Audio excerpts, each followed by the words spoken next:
Today is very windy. Napaka-windy. So, two days na naman. This weekend, wala kaming ginawa. Kundi sa bahay lang kasi lahat ng flea market pa ganyan ay wala na. Kinakansel nila po. No? So, wala. Gusto namin pumunta doon sa pinuntahan namin nila Samna Beach. Kaya lang, mahangin. So, hindi kami makapunta kasama si Osh. Tapos, next week, aalis po si Frank ng 10 days. Magpi-plane po siya. Bibisitahin niya po sila mom and dad na po. So, ako lang tsaka si Sam dito. Ewan ko kung uuwi si Osh. So, we'll see na po. Yan. So, ang menu natin, papakita ko po yung isa sa mga gusto ng mga French na po na food during winter, pag malamig na po, is tawag nito tomato farci. Dito po yung sa feed na tomato is yung mga malalaking tomato na po. So, hindi pa siya by season ngayon. So, medyo pag ganyan ay hindi ganun kaganda pa. And medyo expensive po siya kasi almost €1.10 ang isa na ng tomato. Yan. Yan, si Frank kasi paborito niya to. Yan, favorite niya. So, dapat kahapon to namin kakainin kasama si Osh. Kaya 4 po yung binili niya. Kaya lang, kahapon na bago yung menu namin. Na roast chicken kami. So, hindi ka siya dito.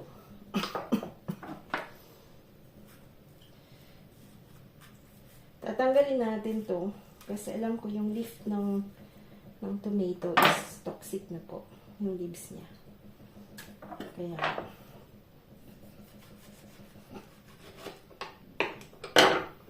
yan. So, ang tinang ito, pinangtatanggal ko. Mga old na mga pa sa lola ni Frank. Alam ko si mama dati may ganito rin. Pang sa melon. Ay, linta na din mo kung tanahulog ang demon ito. Napamura. Ay. Kasi manay, pakamurahin din. So nga, yan. Sabi niya, minsan naalala ko po kahit ako mag-isa, kausap ko kayo. Tawa ko ng taas, naalala ko yung mga words ni Papa noon. So nga, inadimong ko. Alam na mga Bicol naman. Kaulo ko din. Diba? Kalokohan baga. Ay, Diyos ko. Yan. So, tatanggalin natin yan. Haluy-haluyin eh. Matagal-tagal to kaya. Makakita ko pag natapos ko na po. Ayan yung natapos. Papalitan natin. Medyo maliit po yung una. So, lagay natin sa medyo makakahinga-hinga naman siya na po. So, itong yung pinaka ilalagay natin yan yung feeling na lalagyan natin siya na parang yung gagawa ka lang ng bulabol. Ganyan kasi yung pinaglagyan ko po yan ng persiyad. Parsley, tsaka garlic na po. Bango kasi yan. Tsaka olive oil.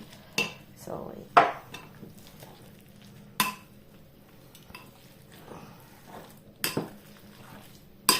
Yan.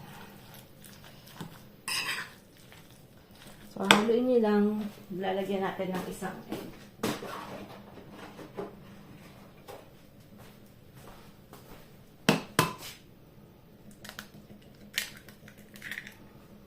Yung eggshell ko, hindi ko yan tinatapon ako. So, papakita ko po sa inyo yung kung paano ko gawin yung compost ko. Yan. May bago po akong technique ngayon. Yan. Technique. Maganda po kasi na mai-share natin. Mga simple lang. Kasi wala. Tayo lang naman po yung nanonood. Wala tayong kaanong viewer. Hindi naman tayo kumbaga yung vlog na to kasi parang share ko lang yung buhay-buhay na sa araw-araw para nakikita rin ni mama na po. So, kung ano po yung everyday, yung totoong nangyayari, wala talagang po to. Kung ano yung kinakaanan, yun talaga. Minsan walang ganyan. So, you need to adjust na po. Huwag kang masyadong ma-stress. Pangit po kasi yung lagi na-stress. Ano po yung buhay natin yun. Nagpaano pala kami, di ba last time meron po ditong yung sinasabi ko ngayon CPAM na yung resulta na dumating na yun sa akin. Di ba po ang hilig ko sa taba. Hilig po ako sa mga paa ng baboy, bitis ng ng manok. Parang si mama din.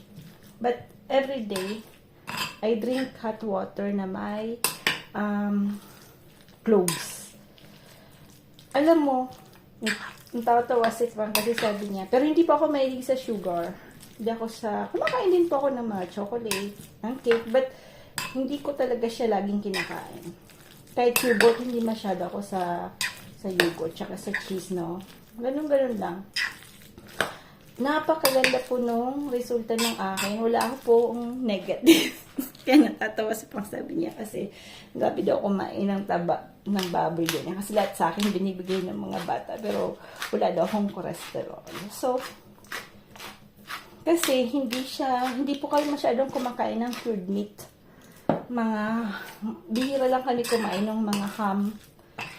As in, bihirang-bihira, hindi everyday. Pagka kita nyo naman pag nagpipitsa ako, minsan wala siyang walang ham. Hindi kami yung everyday ham. So, kung ano yung kinakain namin sa everyday, so yun minsan yung tira, more on noodles po kami. Tapos ngayon, iiwasan na namin yung prito. Kasi si Frank, hindi ganun kaganda yung resulta niya. So, kailangan namin medyo magbago na po. So, pag kami lang na dalawa, sa Bicol, yung mga isda, iniinunon ko po. Yung inunon. Kasi yung mga bata, gusto nila nakaprito. Pero si Frank naman, gusto niya yung inunon. So, inunon ko lang yung Ang inunon po is like, parang sinaing na isda na may lemon. Sa atin, kami siyang nilalagay. Yun. May kamatis, may sibuyas, may luya, po. So, walang oil. Yun. Kaya, more on ganun kami ngayon ni Frank. So, lalagyan. Tapos, less salt po kayo. Less salt. Pag naggamit na po kayo ng ng toyo, huwag na po kayong mag-salt. So, more on aromatics. Mas maganda talaga yung may maliit kang garden, may maliit kang terrace. But more on aromatics ka kasi papasarap po yun ng ating mga bagay-bagay na luto. So, yan. Tapos, more olive oil na po. Olive oil. Colza. Yan. So, ito na yung feeling ng ating. Tapos, yung, i-grind po natin yung, yung tinanggal natin na tomato. Parang magiging tomato paste siya. Ilalagay natin sa gilid-gilid. Kami po mahilig sa medyo maanghang. So, lalagyan ko po. It's a mix ng herbs na may medyo maanghang na po. Estragon. Pampabango. Malagay ko yan din sa pasta. So, yan. Ganyan lang siya. So, 1 egg, tsaka breadcrumbs. So, lalagay na natin siya dito na po.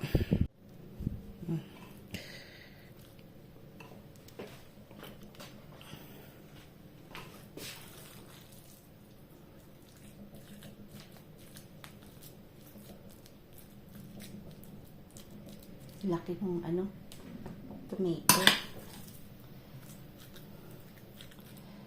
Ayan. So, puno-punuin lang kasi madami tayong Ayan.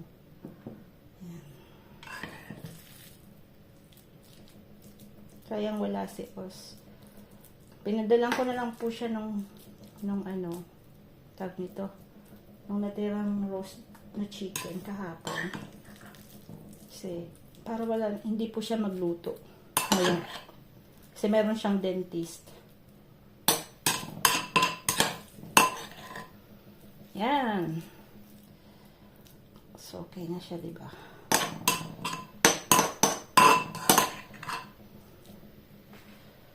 Yan. Tapos, ito, imimix stir lang natin, lalagyan din natin ng seasoning. Lagay natin dyan.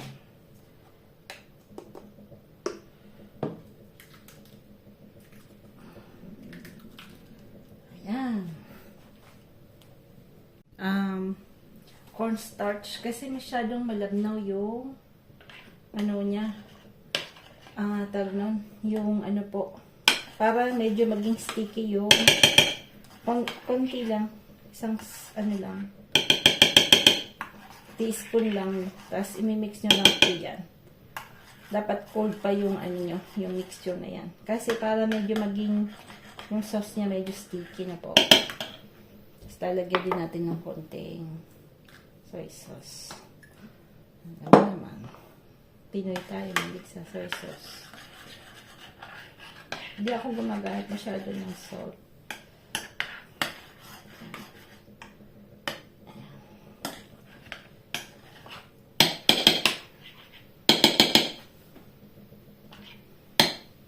Tapos tatakipan mo lang yan. Diba? Yan. Takip-takip.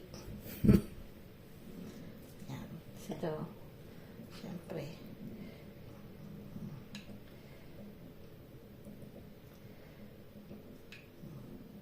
Pwede na yan. Solve na naman. Diba? Ayan na. Ng tinapay. So, every 3 days, yan. Umaga po at tinapay. Kailangan na natin ng milk, no? So, milk. So, mga 2 cups pong milk. Normal milk. Karbulad. Kinakarbulad.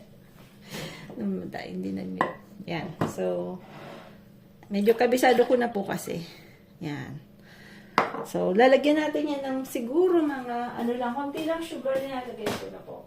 Kasi, yung maganda pag ikaw po gagawa ng tinapay. Yun lalo may mga diabetic, gano'n. So, hindi naman kami diabetic, kaya lang, so less, nasa na ba? Sana yung, yan. So, ito yung lalagyan natin na sugar. No? So, dinalagay ko na po yan kasi medyo papakulaan natin yan na maging warm lang siya ng konti. Huwag mainit. Warm lang. Ha? Huwag mainit pero warm lang. Kontradiktora na. So, huwag masyadong mainit na mainit. Parang tawag dito sa French is tiède. Parang ano lang siya. Warm lang na konti. Kasi pag mainit na mainit, pangit din. So, mga around ganito, 10 grams na. Dito po sa amin, fresh na yeast yung lalagay namin. Pero pwede po yung, yung dry na yeasts, no? So, yung nasa sachet, pwede nyo pong anuhin yun. Pwede yung gamitin nyo na po. So, kami, 50 cents lang naman to. So, 42 grams yung nang ganyan. So, dadagdagan ko ng konti kasi parang kulang. So, ito po yung nagpapaalsa ng tinapay na po. So, kailangan mo talaga nito. Yan. So, mga around 10 grams ang inilalagay natin. So, parang ang gagawin natin is, nila ulit. Nagustuhan niya po ni Frank yung parang pandesala. So, ang binibili ko lang po yung T45 na T45. May mga number po yung mga arena na po. So, T45 to dito sa France. Nakalagay yung all-purpose flour na po. So, yeah. Dati bumili ako nung talagang pang tinapay. Hindi siya ganun kaganda. Ang mahal pa. So, ito na po yung binibili ko. Papatugtog si Frank. Baka maano tayo.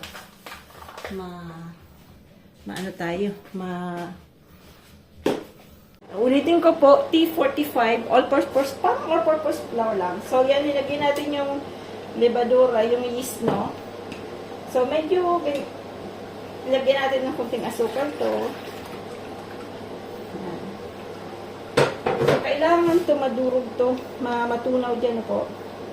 So, ako po mahilig sa chopstick, so chopstick ginagamit ko. Pero may nalibiling, pwede naman yung kung ano yung spatula, ganun. Tapos, babasagan natin yan ng isang itlog na po. Yan. Yung isang itlog na yan, dito na yan babasagin. Para halo-halo na siya dyan. Ah. Tapos, olive oil. Olive oil. Diyan na rin yan. Ay, Sam. Okay, yan. Tutulawin nyo lang po yung ano, yung harina na po. Wala na kaming asin. Konti na lang. Gawa lang ako gumagamit ng asin. Tapos yung harina, siguro magagamit nyo dyan more on around 5 to 6, 700 na ano po, grams na harina. So, yan, lalagyan natin ng asin. Konti lang din na asin. Pero kailangan niya po ng asin tsaka asukal. Yan, mga around 5 grams. Yan. So, halo-halo lang yan po. Yan, halo-halo. So, ganda po ng olive oil na vegetal oil is nga yung may mga problema, konting problema at yung tumatanda na po tayo, medyo maging aware din tayo sa mga kinakain natin na po. Hindi naman yung masyado, huwag ka nang kumain ng ganyan, which is bad naman. Tingnan niyo po ako, makain ng taba, kumakain ng ganun. Kaya lang, iwasan natin yung mga cured meat. Yun po yung matindi, yung cured meat na po, mga canned goods, ganun. So, paminsan-minsan okay lang. Pero wag talagang yung lagi-lagi. Once ay nablumun lang. Yan.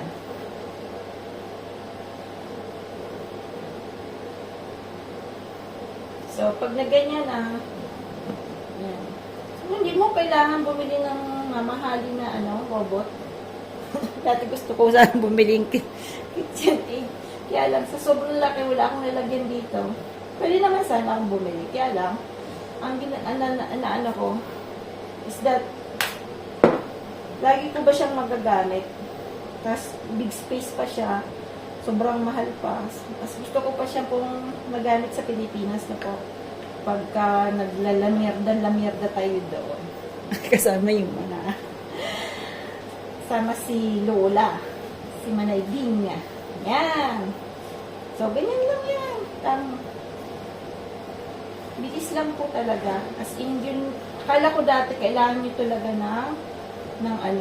ng pang-mix na sa bread. Pero, ang tagal na namin na hindi bumibili ng bread. Ako lang po gumagawa. So,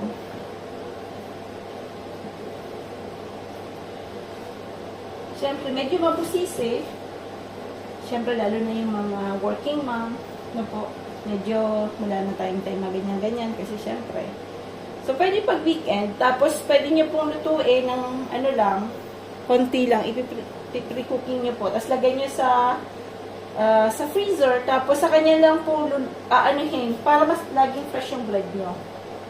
Pwede naman ganon. Pagka off na po.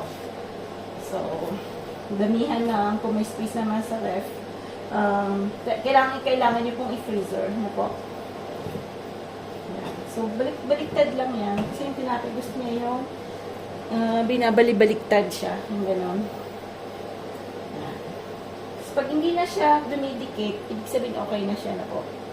So, ang technique lang yan is that kailangan may una natin siyang papaanuhin. Tawag nito. Papaalsahin. Then after, mapakita ko dito sa inyo. Una yon, tapos i-ano nyo ng gawang pandesal. Another, bago nyo lulutuin, kailangan umalsa siya ulit. So, bago iluto, dapat nakaalsa na siya ulit. So, 2 beses. So, hindi ka agad-agad mong lulutuin na po. Meron po siyang rest time. Yan. So, ito na. Yan na.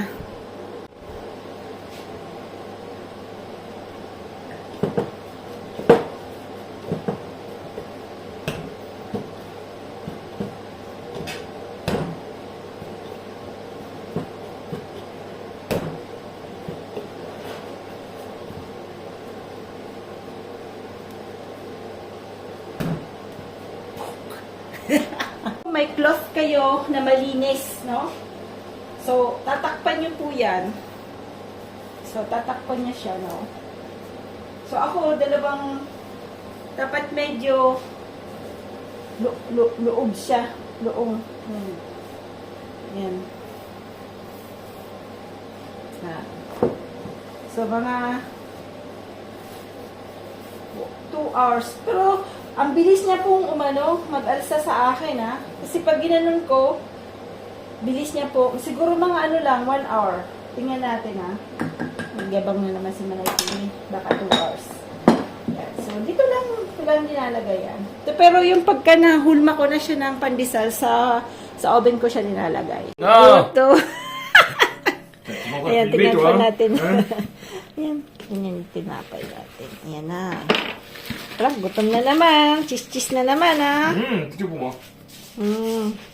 Ayan, tinapay, pumapay. Ayan. May ginawa po akong kakaiba. Yung bananang natira ni Osh, crinash ko po sa cinnamon at asukal na po lang galing pa sa Pinas na po. So, gagawin natin sa bango. Kasi parang di pwede din.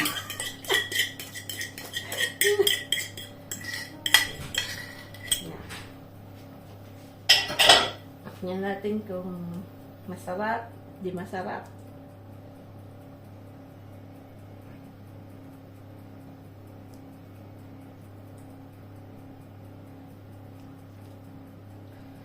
Yan, dapat.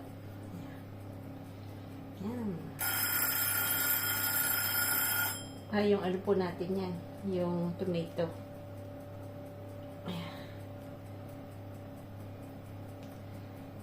Tapos, ang dali niyan, dali, no? Yan. Gagamitin natin siya.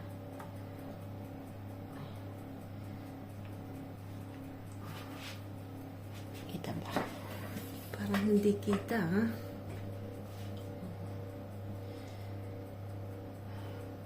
Madumig. Madumig-dumig. Parang matalpakis. Parang paupakis na naman ang gawa ni Manay. Ayan. So, hahatiin natin yan. So, pero lagyan natin ng konting harina na po. Nagkonti po ako ng margarine dyan, ha. Hinahalang ka ng margarine, then after yan. Ayan, parang wag lang siya dumikit. So, hatiin natin ang ganun.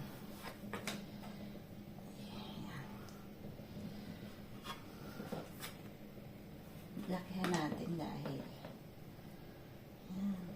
tingnan natin kung anong lasa na naman ito.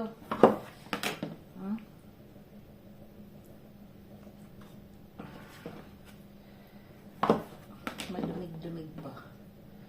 Yeah.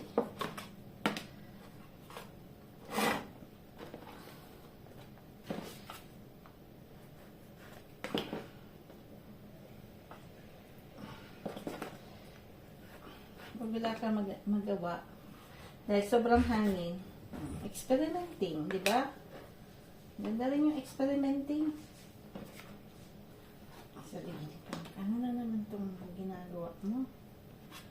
Gusto niyo. Ayan. Tapos, hindi mo kagad yan i-bake, ha? Kailangan natin ulit. Paanahin. Ayan. Linis tayo dito dahil sobrang gulo. Kain pa naman na.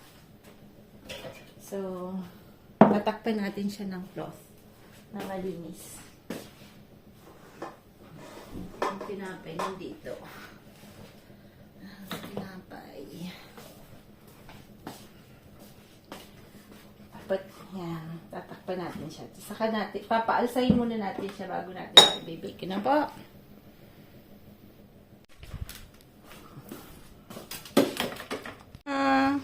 Ating pandesal, lulutuin na natin. At ito yung isa. Alay, ko, parang perfecto to.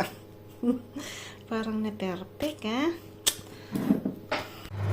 180 degrees.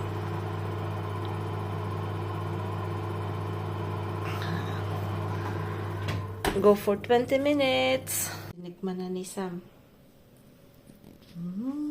At ayan yung pandesal. Pandesal.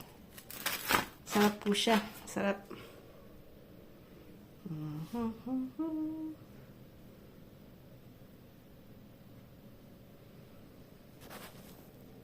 Luto na naman si Manay. Inayos ko dito. Tignan niyo po kung gaano kalinis. Yan, inayos ko dyan, ha. Siyempre, yung kaya ni Lola, tingnan mo ko kung gaano na. Tapos ito, grabe, ang ganda po na panahon ngayon, oh. Mga materials ko, yung eggs. Yan. Si Frank, ayun, busy. Busy si Frank. Si Frank, ayun, si Frank. Ano na ni Frank yung first. Ayun, si Frank. Tutulungan ko po siyang itaas yung, yung post. Medyo maingay lang. Magbibideo tayo ng gamitin natin yung tripod ni Sam. Hindi ko to ginagamit masyado eh. Ang galing pala nito, ha. Matindi. Yan, para makita niyo rin po ako ng konti. Lalo pong tumataba.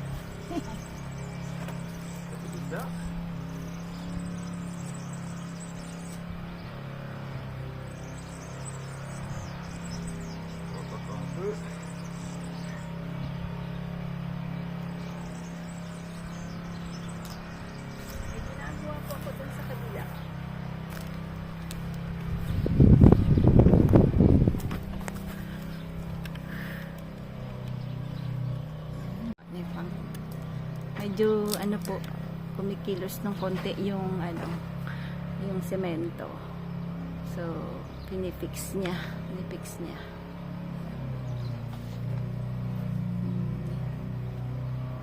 Dito po pag nasa ibang bansa ka, pag may gagawin kang project, ikaw lang mag-isa. Natututo ka talaga pong magawa-gawa ng kung ano-ano.